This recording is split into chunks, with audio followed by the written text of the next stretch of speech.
oh my goodness, what's wrong with my faith? And why am I feeling that something is wrong? And why am I feeling that this is not right? And for me, I kind of went through a little stage where I started to feel guilty about doing that. And so, like I said earlier, what we do is we fight it.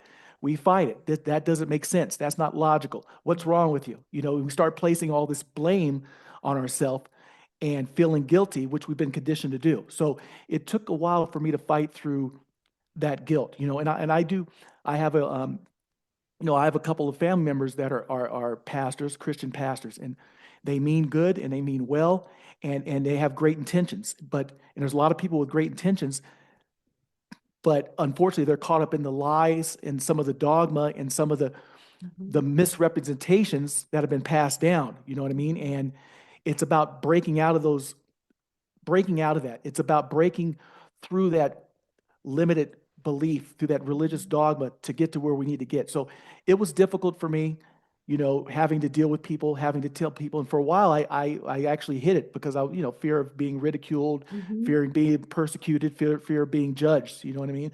Which is part of what we have to break out of to come into our true self, to come into our true purpose, to evolve. Is not be afraid of that ridicule, judgment, and fear. Mhm.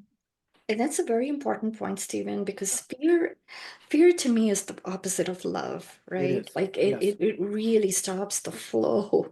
Yes. It really does.